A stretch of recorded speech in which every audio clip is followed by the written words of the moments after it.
എൻ്റെ പേര് സ്നേഹ. ഞാൻ ആലപ്പുഴ ജില്ലയിലെ തത്തമ്പള്ളി ഇടവയിൽ നിന്നാണ് വരുന്നത്. ആദ്യമായി എന്നെ ഇവിടെ സാക്ഷ്യം പറയാൻ നിർത്തിയതിന് പരിശുദ്ധ മാതാവിന് 1000 നന്ദി പറയുന്നു.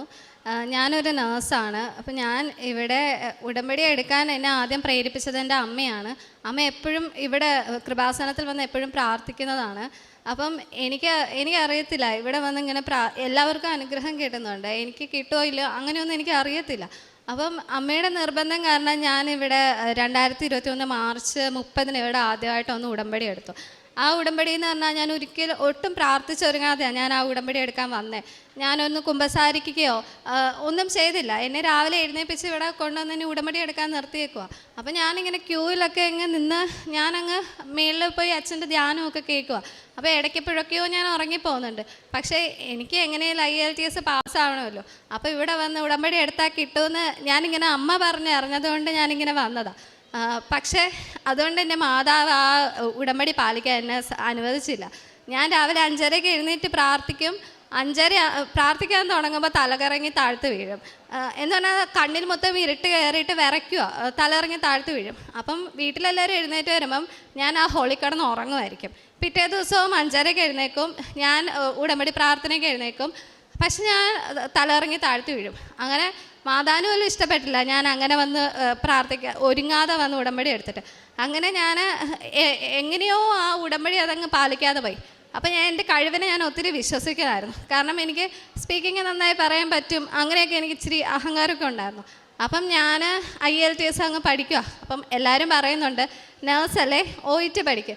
അപ്പം ഞാൻ എല്ലാവർക്കും പാടുള്ളത് ഞാൻ പഠിച്ച് പാസ്സായി കാണിക്കാം എന്ന് പറഞ്ഞാണ് ഞാൻ IELTS എടുത്ത് പഠിക്കാൻ തുടങ്ങിയത്. പഠിക്കാൻ തുടങ്ങിയപ്പോൾ എനിക്ക് മനസ്സിലായി ഇത് ഭയങ്കര പാടാണ്. പക്ഷേ എന്തെങ്കിലുമൊക്കെ ഒരു അത്ഭുതം നടന്നാലോ എന്ന് വിചാരിച്ച് ഞാൻ IELTS പഠിക്കുക. അങ്ങനെ പരീക്ഷ എഴുതി പഠിക്കുന്നതൊന്നുമല്ല, അവിടെ പോയി ഇരുന്ന് ചെയ്യുന്നതെല്ലാം മണ്ടത്തരമായിരിക്കും. ചോദിക്കുന്ന ക്വസ്റ്റ്യന് വേറെ എന്തെങ്കിലും essay ആയിരിക്കും എഴുതി വെക്കുന്നത്. എന്നിട്ട് അത് ശരിയാണെന്നും പറഞ്ഞ് വരും. വീട്ടിൽ വന്ന് നോക്കുമ്പോഴാണ് അതൊക്കെ തെറ്റാണെന്ന് മനസ്സിലാകും. അപ്പം ഓരോ പ്രാവശ്യവും റിസൾട്ട് നോക്കുമ്പം എൻ്റെ അമ്മയ്ക്ക് നല്ല വിശ്വാസമാണ്. അമ്മ ഇങ്ങനെ എപ്പോഴും പ്രാർത്ഥിക്കുന്നുണ്ട്. അമ്മ പറയും മോനെ നിനക്ക് കിട്ടുമെന്ന് എന്നോട് ഇങ്ങനെ പറയും. റിസൾട്ട് നോക്കുമ്പോൾ കരഞ്ഞു പോയി ബോധം കെട്ട് താഴ്ത്ത് വീഴും. ഇതങ്ങ് കണ്ടിന്യൂസ് 3 പ്രാവശ്യം ഞാൻ IELTS എഴുതി. എൻ്റെ അഹങ്കാരത്തിൻ്റെ പുറത്ത് 3 പ്രാവശ്യം എഴുതി. 3 പ്രാവശ്യം ഞാൻ തോക്കുക. അപ്പോൾ എനിക്കിനി മനസ്സിലായി ഇത്രയൊക്കെ പരാജയപ്പെട്ടിട്ടും എന്തുകൊണ്ടാണ് ഞാൻ മാതാവിൻ്റെ അടുത്ത് പിന്നെയും തിരിച്ച് വരാഞ്ഞ്. അങ്ങനെ ഒരു ദിവസം ഇങ്ങനെ ഞാൻ യൂട്യൂബിലെ വീഡിയോസ് കാണുന്ന കൂട്ടത്തിൽ ഞാനൊരു കൊച്ചിൻ്റെ സാക്ഷ്യം ഇങ്ങനെ കേട്ടു. ഉടമ്പടി പാലിക്കാതെ ഇരുന്നിട്ട് 2ാമത് ഉടമ്പടി പുതുക്കി കൃത്യതയോടെ എല്ലാം ചെയ്ത് മാതാവിൻ്റെ അടുത്ത് പ്രാർത്ഥിച്ചൊരുങ്ങി പരീക്ഷ പാസ്സായിരുന്നു. അപ്പം ഞാൻ വിചാരിച്ചു എൻ്റെ തെറ്റുമൊക്കെ ഒന്ന് തിരുത്തി ഒന്ന് പ്രാർത്ഥിച്ചൊരുങ്ങാം. അങ്ങനെ ഞാൻ ഒക്ടോബർ 30 ഇവിടെ വന്നിട്ട് ഞാൻ ആദ്യം ഇവിടെ വന്നിട്ട് കുമ്പസാരിക്കുന്നത് എവിടെയാണെന്നാണ് ചോദിച്ചത്. ഞാനൊന്ന് നല്ലപോലെ ഒന്ന് കുമ്പസാരിച്ച് ഒരുങ്ങി ഞാൻ അങ്ങനെ ഉടമ്പടി പുതുക്കാൻ വേണ്ടി ചെന്നു. ഉടമ്പടിയിൽ ഇങ്ങനെ നമുക്കിങ്ങനെ മാർക്ക് ഇടുമല്ലോ, ഇങ്ങനെ നമ്മൾ ആദ്യത്തെ ഉടമ്പടിയിൽ ചെയ്ത കാര്യങ്ങൾ എനിക്കെല്ലാം 2 മാർക്കാണ്. എന്നുവെച്ചാൽ അത് ലീസ്റ്റ് സ്കോറാണ്. അപ്പം ഞാനതും കൊണ്ട് ഉടമ്പടി സൈൻ ചെയ്യുന്ന കൗൺസിലറിൻ്റെ അടുത്ത് ചെന്നപ്പോഴത്തേക്കും ആ കൗൺസിലർ പറഞ്ഞു എൻ്റെ മോളെ ഉടമ്പടി എടുത്തിട്ട് ഇങ്ങനെയൊക്കെ ചെയ്യുകയാണെങ്കിൽ നിൻ്റെ പ്രാർത്ഥന ചേമ്പലയിൽ വെള്ളമൊഴിച്ച പോലെ ആവരുത് എന്ന് പറഞ്ഞ് എന്നെ അവരുടെ മുന്നിൽ ഇങ്ങനെ പറഞ്ഞപ്പോൾ എനിക്കാകെ അങ്ങ് വിഷമമായി. അപ്പോൾ ഞാൻ ഇങ്ങനെ മനസ്സിൽ പറഞ്ഞു ഇല്ല ഇപ്രാവശ്യത്തെ ഉടമ്പടി എന്തായാലും ചേമ്പലയിലെ വെള്ളം പോലെ ആവത്തില്ല. ഞാൻ അടുത്ത പ്രാവശ്യം ഞാൻ പുതുക്കാൻ വരുമ്പം എല്ലാത്തിനും 5 സ്കോർ എനിക്ക് കിട്ടും. ഞാൻ കൃത്യമായി കുമ്പസാരിക്കും, കുർബാനയ്ക്ക് പോകും, അതൊക്കെ ഞാൻ 5 മേടിക്കും എന്ന് ഉറച്ച് ഞാൻ ഇവിടെ വന്ന് മാതാവിനോട് കരഞ്ഞ് പ്രാർത്ഥിച്ചിട്ട് ഞാൻ മാതാവ് ഞാൻ OET പഠിക്കാൻ പോകുക. എനിക്കറിയത്തില്ല ഇനി ഇത് പാസ്സാവുമെന്ന്. കാരണം 3 എക്സാം ഞാൻ തോറ്റതാണല്ലോ IELTS. അപ്പം ഞാൻ ഇനി ഒന്ന് OET പഠിക്കാം. മാതാവ് എന്നെ ഒന്ന് ജയിപ്പിക്കണം മാതാവ്. ഞാൻ 1.5 വർഷമായില്ലേ മാതാവേ ഞാൻ ഇങ്ങനെ നടന്ന് ഞാൻ രാപ്പകലില്ലാതെ പഠിക്കുമല്ലേ മാതാവേ, ഒന്ന് എൻ്റെ പ്രാർത്ഥന കേൾക്കണേന്ന് പറഞ്ഞിട്ട് ഞാനൊരു ഇൻസ്റ്റിറ്റ്യൂട്ടൊക്കെ തപ്പി കണ്ടുപിടിച്ച് ഞാൻ അങ്ങനെ പഠിക്കാൻ ചേർന്നു. 2 മാസം ഞാൻ പഠിച്ചു നല്ലോണം പക്ഷേ പണ്ടൊക്കെ ഞാൻ പഠിച്ചിട്ട് ഇങ്ങനെ തല മരവിച്ചിരിക്കുന്ന പോലെ തോന്നുമ്പം ഞാനിരുന്ന് ഇൻസ്റ്റഗ്രാമിലൊക്കെ വീഡിയോസ് കണ്ട് ഒന്ന് എൻ്റർടൈമായിട്ട് അടുത്തത് പഠിക്കാൻ പോകും. അങ്ങനെയാണ്. പക്ഷെ ഇപ്രാവശ്യം ഞാൻ അങ്ങനെയല്ല ചെയ്തത്. ഞാൻ പഠിച്ചുകൊണ്ടിരിക്കുമ്പോൾ ബോറടിക്കുമ്പം ഞാൻ പോയിട്ട് സാക്ഷ്യം കേട്ട് ഞാൻ പിന്നെയും സാക്ഷ്യം കേട്ട് പിന്നെ എനിക്ക് ഉണർവാകും. അപ്പം ഞാൻ പിന്നെയും പഠിക്കും. അങ്ങനെ രാവിലെ 5:30 പ്രത്യക്ഷീകരണം കഴിഞ്ഞാൽ പഠിക്കാനിരിക്കുന്ന ഞാൻ വൈകിട്ട് കിടക്കുന്ന ഇവിടുത്തെ പ്രാർത്ഥന ചൊല്ലി തീർന്നാലും ഇവിടെ കിടക്കുന്നവരെ ഞാൻ പഠിക്കുന്നതിൻ്റെ ഇടയിൽ ഞാൻ സാക്ഷ്യം കേൾക്കും. ഒരു ദിവസം ഞാൻ ഒരു 10-15 സാക്ഷ്യമെങ്കിലും വെച്ച് ഞാൻ ഈ പഠിക്കുന്നതിൻ്റെ ഇടയിൽ കേൾക്കുമായിരുന്നു. അങ്ങനെ ഞാൻ പ്രാർത്ഥിച്ചൊരുങ്ങി. ഞാൻ ഇതുപോലെ പ്രാർത്ഥിച്ചൊരുങ്ങിയ ഒരു എക്സാം ഞാൻ ഇന്നേ വരെ എഴുതിയിട്ടില്ല.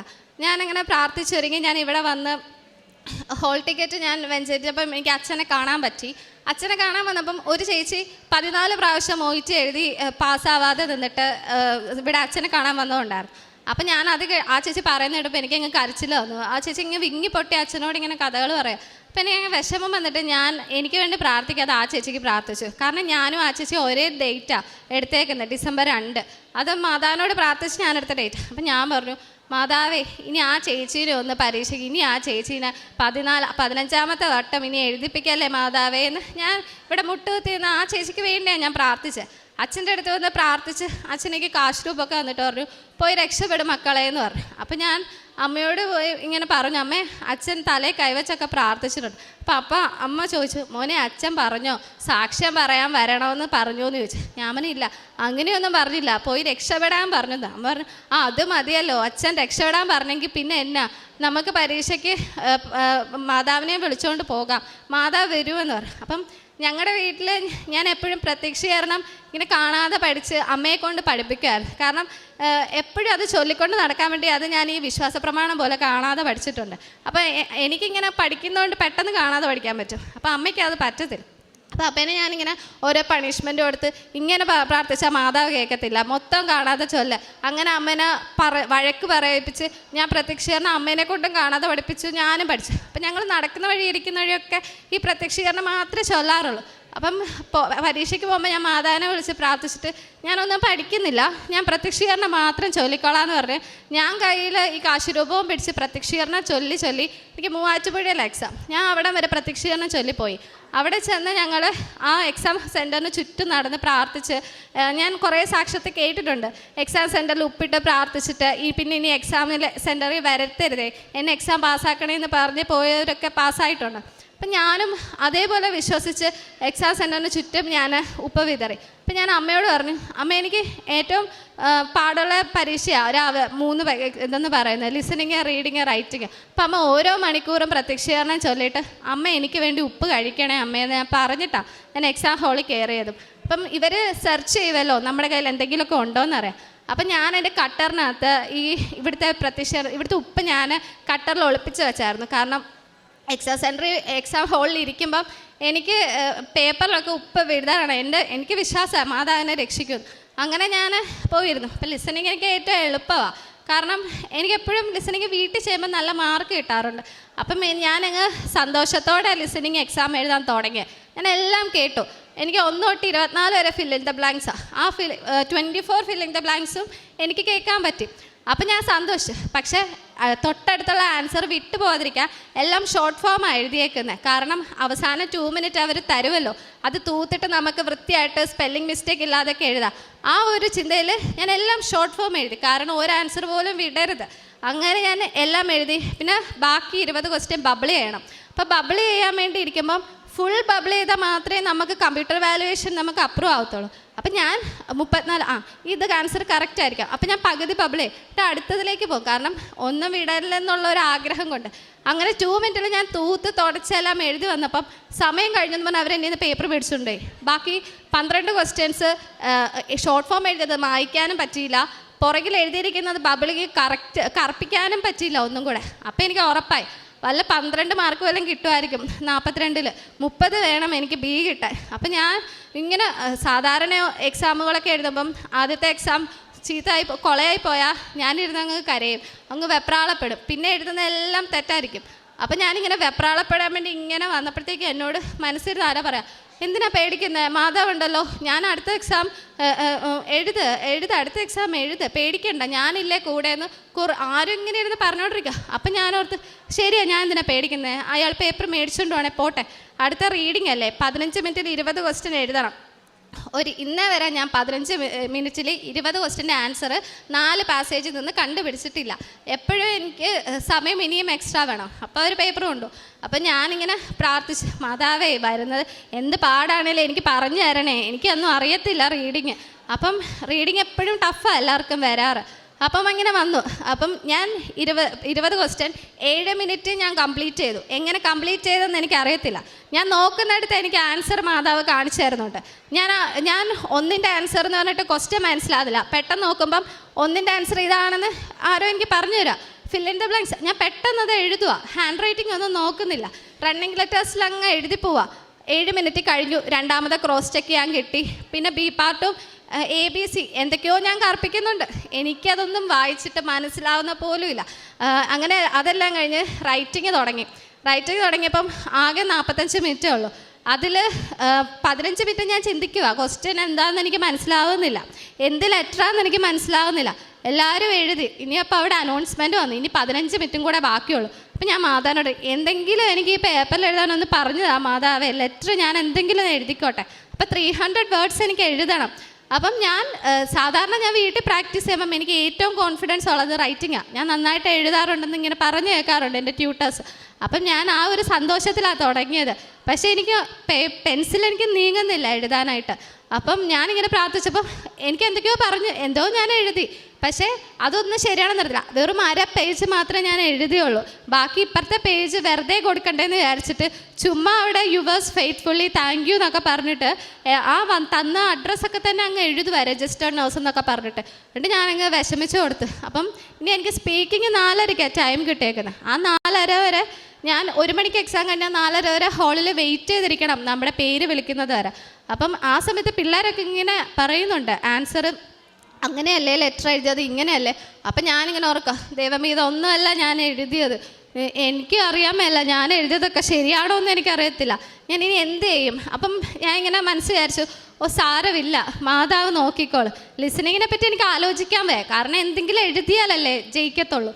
അപ്പം ഞാനിങ്ങനെ വിചാരിക്കും, ഒരു വരവ് കൂടി ഇനി വരേണ്ടി വരുമായിരിക്കും. അപ്പം എൻ്റെ അടുത്ത് 2 പിള്ളേർ ഇങ്ങനെ വിഷമിക്കുന്നുണ്ട്. അപ്പം ഞാൻ ഈ കാശുരൂപമൊക്കെ കാണിച്ചിട്ട്, കൃപാസനത്തെ പറ്റി അറിയാവോ, അങ്ങനെ ഒരു മാതാവുണ്ട്, മാതാവിനോട് പ്രാർത്ഥിച്ചാൽ എന്തും കിട്ടും, സാക്ഷ്യങ്ങളൊക്കെ കേൾക്കാറുണ്ടോ. പിന്നെ ഞാൻ ഈ കൃപാസനത്തെ പറ്റി അവരോട് പറയുന്നത്.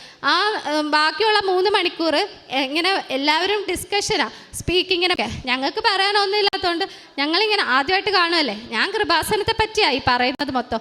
ഞാൻ എന്നിട്ട് ഒത്തിരി സാക്ഷ്യങ്ങളെ പറ്റി പറയുകയൊക്കെ ചെയ്തു. അപ്പം ഞാൻ പണ്ടെപ്പോഴോ സാക്ഷ്യങ്ങൾ കാണുന്ന കൂട്ടത്തിൽ ഞാനിങ്ങനെ കേട്ടിട്ടുണ്ട്. എക്സാമിന് പോയപ്പോൾ ആ കൊച്ച് പ്രാർത്ഥിച്ചായിരുന്നു, എനിക്ക് മാതാവിനെ തന്നെ ഇൻ്റർലൊക്യൂട്ടറായിട്ട് കിട്ടണേ, റോസ്മേരി എന്നൊക്കെ പേര് ഉള്ളൊരു മാതാവിനെ കിട്ടണേ, അങ്ങനെയൊക്കെ ആ കൊച്ചിങ്ങനെ പറയുന്നുണ്ട്. അപ്പം ആ സാക്ഷ്യം കേട്ടപ്പോൾ ഞാൻ വെറുതെ മനസ്സ് വിചാരിച്ചു, എനിക്കും മാതാവിനെ തന്നെ കിട്ടണം ഇൻ്റർലൊക്യൂട്ടറായിട്ട്. അപ്പോൾ റോസ്മേരി എന്ന് പേരുള്ള മാതാവിനെ തന്നെ എനിക്കും വേണമെന്ന് പറഞ്ഞു. അങ്ങനെ ഞാൻ എക്സാം, അപ്പോൾ എൻ്റെ പേര് വിളിച്ചു 4:30. അപ്പം ഞാൻ എൻ്റെ റൂം തുറന്നപ്പോൾ തന്നെ സാധാരണയൊക്കെ IELTSന് പോകുമ്പം റൂം തുറക്കുമ്പോൾ വലിയ ആൾക്കാരൊക്കെ ഇരിക്കുന്നത്. ഇവരൊക്കെ കാണുമ്പോൾ എൻ്റെ കൈയും കാലം അങ്ങ് വിറയ്ക്കും. ഞാൻ പഠിച്ചു വെച്ചിരിക്കുന്ന പോലും അവിടെ ചെന്നാൽ മര്യാദയൊക്കെ പറയത്തില്ല. ഫോറിനേഴ്സും ഹിന്ദിക്കാരൊക്കെ എനിക്ക് കിട്ടുന്നത്. ഇപ്രാവശ്യം വാല് തുറന്നപ്പം എന്നേലും ചെറുതായിട്ടിരിക്കുന്ന ഒരു കൊച്ച് ചിരിച്ചുകൊണ്ടിരിക്കുക. അപ്പം ഞാൻ, ദൈവമേ ഇതാണോ OETയുടെയൊക്കെ ഇൻ്റർലൊക്യൂട്ടർ. അപ്പം എനിക്ക് സന്തോഷം. ഞാനങ്ങ് കയറി ചെന്ന് അവിടെ ഇരുന്നിട്ട് അപ്പോൾ കൊച്ചു പറഞ്ഞു, മൈ നെയിം ഈസ് റോസ്മേരി എന്ന്. അപ്പോൾ എനിക്ക് മനസ്സിലായി, ദേ എൻ്റെ മുന്നേ മാതാവായിരിക്കുന്നത്. പിന്നെ ഞാൻ എന്തിനാണ് പേടിക്കുന്നത്. സാധാരണ ഞാൻ കസേരയിൽ ഇരിക്കുമ്പം സ്പീക്കിങ്ങിനിരിക്കുമ്പോൾ പേടിച്ചിട്ട് ഞാനിങ്ങനെ ഇപ്പം എഴുന്നേക്കാം എന്നുള്ള രീതിക്കായിരിക്കുന്നത്. മാതാവിൻ്റെ പേരായിട്ടപ്പോൾ ഞാനങ്ങ് നിവർന്നൊക്കെ അങ്ങോട്ട് ഇരുന്നു. കാരണം മാതാവിനോട് പറയാൻ പോകാമല്ലോ, അപ്പോൾ വൃത്തിയായിട്ടൊക്കെ പറയണ്ടേ. അങ്ങനെ ഞാനങ്ങ് ചിരിച്ച് സന്തോഷിച്ച് നിവർന്നിരുന്നിട്ട് കയ്യിൽ ഒളിപ്പിച്ച് വെച്ചിരിക്കുന്ന ഉപ്പ് ഞാൻ അങ്ങോട്ടങ്ങ് വിതറി. പിന്നെ എനിക്ക് അങ്ങ് ഫുൾ കോൺഫിഡൻസ്. എന്നോട് എന്ത് ചോദിച്ചാലും ഞാനങ്ങ് മണിമണി പോലെ അങ്ങ് ആൻസർ പറയാം. അപ്പം പുറത്ത് നിൽക്കുന്ന കൊച്ചുങ്ങൾക്കൊക്കെ കേൾക്കാം. ഞാനിങ്ങനെ ആവേശത്തിൽ അങ്ങ് ഒച്ചത്തിൽ പറയുക. എനിക്ക് കിട്ടിയ 2 ക്യൂ കാർഡും ഞാൻ വീട്ടിൽ പ്രാക്ടീസ് ചെയ്തതാണ് എനിക്ക് കിട്ടിയത്. അങ്ങനെ ആർക്കും കിട്ടാറില്ല റിപ്പീറ്റഡ് ആയിട്ട്. കാരണം അത് കോമൺ ആണ്. ആ ക്യൂ കാർഡ് അങ്ങനെ കോമൺ ആയിട്ടുള്ളതൊന്നും കിട്ടത്തില്ല. എനിക്ക് കോമൺ ആയിട്ടുള്ളതാണ് 2 എണ്ണവും കിട്ടിയത്. അതുകൊണ്ട് എനിക്ക് 3 മിനിറ്റ് പ്രിപ്പറേഷനൊന്നും വേണ്ട. കാരണം അതെനിക്ക് പച്ചവെള്ളം പോലെ അറിയാം. എന്ത് ആ ക്യൂ കാർഡിൽ നിന്ന് ചോദിച്ചാൽ എനിക്ക് പറയാൻ അറിയാം. ഞാനതങ്ങ് പറയാം. പിന്നെ എൻ്റെ ഒരു പ്രശ്നം, ക്യൂ കാർഡ് 5 മിനിറ്റ് തീർക്കണം. 5 മിനിറ്റ് ആയോ ഇല്ലയോ എന്ന് എനിക്കിങ്ങനെ പറഞ്ഞുകൊണ്ടിരിക്കുമ്പോൾ ചിന്ത വരുമ്പം ഞാൻ നിർത്തിക്കളയും. അപ്പം എനിക്ക് വിക്ക് വരും ഇങ്ങനെ പറഞ്ഞുകൊണ്ടിരിക്കുമ്പോൾ. ഇനി എന്ത് പറയണമെന്ന് ഞാൻ ഇങ്ങനെ വിൽക്കും. പക്ഷേ എൻ്റെ മുന്നേ ഇരുന്ന ആ മാതാവ് എനിക്ക് 5 മിനിറ്റ് ആവാറായെന്ന് എനിക്കിങ്ങനെ ടൈം തിരിച്ചിട്ട് 5 ആവാറായിട്ടോ ഇപ്പം നിർത്തണം എന്നുള്ള രീതിയിൽ കണ്ണുകൊണ്ട് ഇങ്ങനെ കാണിക്കും. അപ്പോൾ ഞാൻ മനസ്സിലായി. അപ്പം ഞാൻ കറക്റ്റ് 5 മിനിറ്റ് നിർത്തും. പിന്നെ അടുത്ത ക്യൂ കാർഡും 5 മിനിറ്റ് നിർത്തും. എന്നിട്ട് താങ്ക് യു, നന്നായി പറഞ്ഞു എന്നൊക്കെ അവർ എന്നോട് പറഞ്ഞ് എന്നെ വിട്ടു. ഞാൻ പുറത്തിറങ്ങിയപ്പം എൻ്റെ ദൈവം എനിക്കറിയത്തില്ല, ഞാനൊരു വലിയൊരു മഴ പെയ്തിട്ട് ഞാൻ അത് കൊണ്ടിട്ട് വന്ന പോലത്തെ ഒരു സമാധാനമായിരുന്നു. പരീക്ഷയൊക്കെ കഴിഞ്ഞു. പുറത്തിറങ്ങി പറഞ്ഞു, നന്നായി പറഞ്ഞല്ലോ, ഞങ്ങളൊക്കെ കേട്ടല്ലോ. അപ്പം ഞാൻ പറഞ്ഞു, എനിക്കതൊന്നും ഓർമ്മയില്ല, എന്നോടൊന്നും ചോദിക്കരുത്, എനിക്ക് എൻ്റെ കൂടെ മാതാവ് ഉണ്ടായിരുന്നതുകൊണ്ട് ഞാൻ എന്തൊക്കെയോ പറഞ്ഞു എന്നിങ്ങനെ പറഞ്ഞ് ഞാൻ ഇരിക്കും. അപ്പോഴും എൻ്റെ അമ്മ ഉപവസിച്ച് പുറത്ത് കൃപാസനത്തിൻ്റെ ബുക്കും പിടിച്ചിരിക്കുക. അപ്പം അമ്മയെ കാണുന്നവരൊക്കെ അമ്മയുടെ അടുത്ത് വന്നിട്ട് ഞങ്ങൾക്കും വേണ്ടി പ്രാർത്ഥിക്കണേ എന്നൊക്കെ ഇങ്ങനെ പറയുന്നുണ്ട്. അമ്മയാണെങ്കിൽ ഒരു ഭാഗം കഴിക്കത്തില്ല. ഓരോ മണിക്കൂറും അമ്മ ഈ ഉപ്പ് കഴിച്ചുകൊണ്ടായിരിക്കുന്നത് എനിക്ക് വേണ്ടിയിട്ട്. അങ്ങനെ ഞങ്ങൾ എക്സാം കഴിഞ്ഞ് വീട്ടിലെത്തിയപ്പം ഞാൻ ഇങ്ങനെ മനസ്സ് വിചാരിക്കുക, ഇത്രയും വലിയൊരു എക്സാം അല്ലേ കഴിഞ്ഞ, എന്നിട്ട് ഞാൻ ഇത്രയും മണ്ടത്തര എല്ലാ പ്രാവശ്യത്തെയും പോലെ അവിടെ പോയി കാണിച്ചിട്ടുണ്ട്. 2 മിനിറ്റ് സമയമൊന്നും നോക്കാതെ ആൻസറൊന്നും എഴുതാതിരുന്ന്. ഇനിയും ഞാൻ രണ്ടാമതൊരു എക്സാം എഴുതാൻ പോകണമല്ലോ മാതാവേ, എന്നെ ഇനി അനുവദിക്കല്ലേ എന്ന് പറഞ്ഞ് ഞാൻ എന്നും മുടങ്ങാതെ പ്രാർത്ഥിക്കും. എൻ്റെ ആത്മീയ ജീവിതത്തിൽ ഒത്തിരി വ്യത്യാസം വന്നായിരുന്നു ഉടമ്പടി എടുത്തതിന് ശേഷം. അപ്പം ഞാൻ എന്നും കുർബാനയ്ക്ക് പോകും, ഞാൻ അരമണിക്കൂർ ബൈബിൾ വായിക്കും, കുടുംബ പ്രാർത്ഥന മുടങ്ങാതെ ചൊല്ലും. ഞാൻ എപ്പോഴും സാക്ഷ്യം കഴിയും, ഞാൻ ഇങ്ങനെ പ്രാർത്ഥിച്ചുകൊണ്ടേ ഇരിക്കാം. ഈ കൊന്ത എൻ്റെ കയ്യിൽ നിന്ന് ഞാൻ മാറ്റിയിട്ടില്ല. അപ്പം OETയുടെ പോർട്ടലിൽ അവർ ഡേറ്റ് ഇട്ടിട്ടുണ്ട്. ക്രിസ്മസ് ഒക്കെ ആയതുകൊണ്ട് എക്സാം റിസൾട്ട് ജനുവരി 9 വരത്തുള്ളൂ. അപ്പോൾ ഞാൻ ഇങ്ങനെ മനസ്സ് വിചാരിക്കുക, ഇനിയിപ്പോൾ ഈ എക്സാം തോറ്റാൽ ഇനി ജനുവരി 9 റിസൾട്ട് വന്നിട്ട് ഇനി അടുത്ത എക്സാമിന് ബുക്ക് ചെയ്ത് ഇനി എഴുതുമ്പോൾ പിന്നെയും ഒത്തിരി സമയം പോകുക. എനിക്കാണെങ്കിൽ 1.5 വർഷം കഴിഞ്ഞു ഞാൻ ജോലി ചെയ്യാൻ നിൽക്കുന്നത്. ഇതെങ്കിലും ഒന്ന് പാസ്സായാലേ എന്തെങ്കിലും പ്രോസസ്സിങ് തുടങ്ങിയേക്കാൻ പറ്റത്തുള്ളൂ. അല്ലെങ്കിൽ ഞാൻ പിന്നെയും ഒന്നും കൂടെ എക്സ്പീരിയൻസ് എടുക്കണം. ഞാനപ്പം ആകെ വിഷമിച്ചു. അങ്ങനെ വിഷമിച്ച സമയത്ത് ഞാനിപ്പോൾ ഇങ്ങനെ പറഞ്ഞു, എനിക്ക് ക്രിസ്മസ് സമാനമായിട്ട് ഈ ഡിസംബർ 25 മുന്നേ മാതാവിൻ്റെ റിസൾട്ട് തരണം. അപ്പം എൻ്റെ ട്യൂട്ടർ പറഞ്ഞു, ഇങ്ങനെയൊക്കെ വെബ്സൈറ്റിലുള്ള സ്ഥിതിക്ക് ചിലപ്പോൾ ജനുവരിയൊക്കെ ആവുമായിരിക്കും കേട്ടോ എന്ന് പറഞ്ഞു. അപ്പോൾ ഞാൻ ഇല്ല, മാതാവ് ചിലപ്പോൾ അതിന് മുന്നേ തരും. ഞാൻ ഇപ്പം ഇങ്ങനെ പ്രാർത്ഥിക്കുന്നുണ്ട് പക്ഷെ ഞാൻ മറന്നുപോയി. ഡിസംബർ 25 മുന്നേ ഞാൻ ചോദിച്ച കാര്യം. ഇന്ന് രാവിലെ ഞാനിങ്ങനെ അമ്മയോട് വർത്താനം പറയാം, മാതാവിൻ്റെ പ്രാർത്ഥന കേൾക്കും അമ്മേ, ഞാൻ പ്രാർത്ഥിക്കുന്നതൊക്കെ കേൾക്കുന്നുണ്ടോ, ഇനിയിപ്പോൾ ഇന്ന് വേണമെങ്കിൽ റിസൾട്ട് തന്നാൽ ഇവർക്ക് ഇവരെന്തിനിങ്ങനെ പിടിച്ചു വെച്ചേക്കുന്നത്, ഇങ്ങനെയൊക്കെ ഞാൻ ഇങ്ങനെ OETയെ പറ്റി തന്നെ ഇങ്ങനെ പറഞ്ഞുകൊണ്ടിരിക്കുക. ആ സമയത്ത് പെട്ടെന്ന് എനിക്ക് ഒരു നോട്ടിഫിക്കേഷൻ വന്നു, നിങ്ങളുടെ റിസൾട്ട് ഇതേ വെബ്സൈറ്റ് വന്നിട്ടുള്ളത്. എനിക്ക് തലകറങ്ങിയിട്ട് മേലെ എൻ്റെ കണ്ണിലൊക്കെ ഇരുട്ട് കയറുക. ഞാനാണെങ്കിൽ പ്രത്യക്ഷീകരണം ചൊല്ലിക്കൊണ്ടിരിക്കുക, ഇടയ്ക്ക് വെച്ച് തെറ്റിയും പോകുന്നു. അപ്പോൾ ഞാൻ ഓർത്ത് പ്രത്യക്ഷീകരണം തെറ്റിയാൽ ഇനി ചിലപ്പോൾ മാതാവ് അനുഗ്രഹിക്കത്തില്ലായിരിക്കും. ഇപ്പം റിസൾട്ട് നോക്കുമ്പോഴത്തേക്കും എനിക്ക് വേറെ എന്തെങ്കിലും ആയിരിക്കും, എനിക്കൊന്നും കാണാൻ മേല. എൻ്റെ റിസൾട്ട് ഓപ്പൺ ചെയ്ത് എൻ്റെ മുന്നിൽ വെച്ചേക്കാം, എനിക്ക് കണ്ടിട്ട് മനസ്സിലാകുന്നില്ല. കാരണം ഇതുവരെ പാസ്സായ റിസൾട്ട് ഞാൻ നോക്കിയിട്ടില്ല, എപ്പോഴും തോറ്റ റിസൾട്ട് മാത്രമേ നോക്കിയിട്ടുള്ളൂ. അതുകൊണ്ട് ജയിച്ചോ ഇല്ലയോ ഒന്നും മനസ്സിലാവുന്നില്ല. ഞാനിങ്ങനെ നോക്കിയിട്ട് ഞാനിങ്ങനെ അമ്മയെന്ന് വിളിച്ചു. അപ്പോൾ അമ്മ വിചാരിച്ചു 3 പ്രാവശ്യം തോറ്റാണല്ലോ, അപ്പോൾ 3 പ്രാവശ്യവും തലയിറങ്ങി വീഴും. അപ്പോൾ അങ്ങനെ പിടിക്കാൻ കയ്യും പിടിച്ച് നിൽക്കുക എൻ്റെ പുറകിൽ, എന്തുണ്ടേലും സഹിക്കുമോനോ എന്ന് പറഞ്ഞുകൊണ്ട്. ഞാൻ അപ്പോഴത്തേക്കും ഇല്ലമ്മേ ഞാൻ ജയിച്ചു. ഞങ്ങൾക്ക് എന്തുവാ നടക്കുന്നതെന്ന് പോലും മനസ്സിലാകുന്നില്ല. ഞാൻ ഒന്നും എഴുതാത്ത ലിസണിങ്ങിന് എനിക്ക് 360 കിട്ടി, എനിക്ക് B കിട്ടി. എനിക്ക് റൈറ്റിങ് ഞാൻ മാതാവിനോട് ചോദിച്ചിട്ട് എഴുതിയ വെറും 1/2 പേജ് എഴുതിയത് 360. ഞാൻ എന്തെഴുതിയിട്ടാന്ന് എനിക്കറിയത്തില്ല, എനിക്ക് B ഗ്രേഡ് തന്നു. സ്പീക്കിങ് മാതാവിനോട് സംസാരിച്ചുകൊണ്ട് മാതാവ് എനിക്ക് 380 തന്നു, എല്ലാം B. എനിക്ക് റീഡിങ് മാത്രം C+. എന്നാലും എനിക്ക് അയർലൻഡിൽ പോകാം. ഞാൻ പണ്ടെപ്പോഴും അയർലൻഡിൽ പോകണമെന്ന് ഇങ്ങനെ ആഗ്രഹിച്ചു നടന്നു. മാതാവ് അത് കേട്ടായിരുന്നു. അതുകൊണ്ട് മാതാവ് എനിക്ക് അയർലൻഡ് സ്കോർ നൽകി അനുഗ്രഹിച്ചു. ഞാൻ ഇത്രയും സമയം ഞാൻ ഒരു വെള്ളം പോലും കഴിച്ചിട്ടില്ല. ഞാൻ സാക്ഷ്യം പറഞ്ഞിട്ടേ ഞാൻ എന്തെങ്കിലും കഴിക്കുമോ എന്ന് ഞാനിങ്ങനെ സാക്ഷ്യത്തിൽ ഞാൻ പറഞ്ഞിട്ട് ഞാൻ ഇങ്ങനെ കേൾക്കുന്ന ഓരോ സാക്ഷ്യം എന്നെ അത്രയും ടച്ച് ചെയ്യുന്നുണ്ടായിരുന്നു. അപ്പം ഞാൻ ഇവിടെ സാക്ഷ്യം പറഞ്ഞിട്ട് ഞാൻ ഭക്ഷണം കഴിക്കത്തോളം ഞാൻ അതാ ഇവിടെ വന്നേക്കുന്നത്. ഇവിടെ എനിക്ക് ഏറ്റവും കിട്ടിയ അനുഗ്രഹം എന്ന് പറഞ്ഞാൽ എനിക്ക് എൻ്റെ ഓപ്പോസിറ്റ് വരുന്ന ഒരാൾ എനിക്ക് പരിചയമില്ലെങ്കിൽ ഞാൻ അവരോട് മിണ്ടത്തില്ല. എനിക്ക് ഭയങ്കര പേടിയാണ് പരിചയമില്ലാത്ത ആൾക്കാരോട് മിണ്ടാൻ. ഇങ്ങനെ ഒരു സ്റ്റേജിലൊക്കെ നിന്ന് സംസാരിക്കാൻ ഞാനങ്ങ് വിറയ്ക്കുന്ന കൊച്ചാണ്. ഞാനപ്പം ഈ പത്രം കൊണ്ട് നടക്കുമ്പം എന്തും പറഞ്ഞ് കൊടുക്കും, എനിക്ക് നാണവാ. ഞാൻ അതുകൊണ്ടാണ് ആദ്യത്തെ ഉടമ്പടിയിൽ പത്രം എൻ്റെ വീട്ടിലിരുന്ന് പോയത്. ഞാൻ രണ്ടാമത് ഉടമ്പടിയിൽ 3 കെട്ട് പത്രം മേടിച്ചു. ഞാൻ എന്നിട്ട് ഈ ആലപ്പുഴ ടൗണിൽ കൂടെ നടന്ന് ഓരോ കടകളും കയറി ഇറങ്ങി.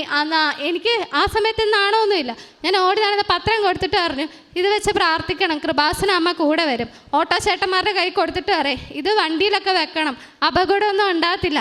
ഇത്രയൊക്കെ പറയാൻ എനിക്ക് അറിയത്തുള്ളൂ. എനിക്കിങ്ങനെ ഒത്തിരി ഇങ്ങനെ വചനം പ്രഘോഷിച്ച് പറയാൻ എനിക്കറിയാം. അപ്പം ഞാൻ ഇത്രയൊക്കെ ഞാൻ ഓടി നടന്ന് എല്ലാവരോടും പറയും. ഞാൻ എന്നിട്ട് ആരോടൊക്കെ സംസാരിച്ചാലും കൃപാസന അമ്മയുടെ കാര്യം പറയാതെ ഞാൻ അവരെ വിടത്തില്ല.